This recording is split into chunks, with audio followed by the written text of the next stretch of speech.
আমরা এখন মহারাজপুরে আছি 221-22 নম্বর বুথে পোলিং যেখানে হচ্ছে ওখানে এসেছি। এখানে আমরা দেখলাম যে একটা জায়গায় 221 নম্বর বুথে যেখানে পোলিং হচ্ছে নিয়ম হচ্ছে সব জানলাগুলো বন্ধ থাকে, কিন্তু এখানে একটা জানলা খোলা আছে।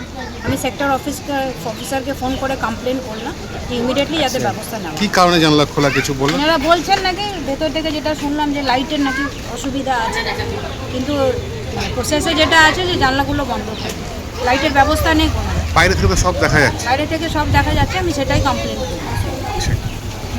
আমরা এখন মহারাজপুরে আছি 221-22 নম্বর বুথে পোলিং যেখানে হচ্ছে ওখানে এসেছি। এখানে আমরা দেখলাম যে একটা জায়গায় 221 নম্বর বুথে যেখানে পোলিং হচ্ছে নিয়ম হচ্ছে সব জানলাগুলো বন্ধ থাকে, কিন্তু এখানে একটা জানলা খোলা আছে। আমি সেক্টর অফিসারকে ফোন করে কমপ্লেন করলাম যে ইমিডিয়েটলি যাতে ব্যবস্থা নেওয়া। কি কারণে জানলা খোলা কিছু বলুন? এনারা বলছেন নাকি ভেতর থেকে যেটা শুনলাম যে লাইটের নাকি অসুবিধা আছে, কিন্তু প্রসেসে যেটা আছে যে জানলাগুলো বন্ধ থাকে, লাইটের ব্যবস্থা নেই কোনো। বাইরে থেকে তো সব দেখা যাচ্ছে। বাইরে থেকে সব দেখা যাচ্ছে, আমি সেটাই কমপ্লেন করি। আমরা এখন মহারাজপুরে আছি 221-22 নম্বর বুথে পোলিং যেখানে হচ্ছে ওখানে এসেছি।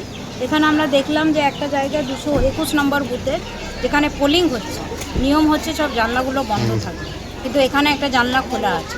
আমি সেক্টর অফিসারকে ফোন করে কমপ্লেন করলাম যে ইমিডিয়েটলি যাতে ব্যবস্থা নেওয়া। কি কারণে জানলা খোলা কিছু বলুন? এনারা বলছেন নাকি ভেতর থেকে যেটা শুনলাম যে লাইটের নাকি অসুবিধা আছে, কিন্তু প্রসেসে যেটা আছে যে জানলাগুলো বন্ধ থাকে, লাইটের ব্যবস্থা নেই কোনো। বাইরে থেকে তো সব দেখা যাচ্ছে। বাইরে থেকে সব দেখা যাচ্ছে, আমি সেটাই কমপ্লেন করি।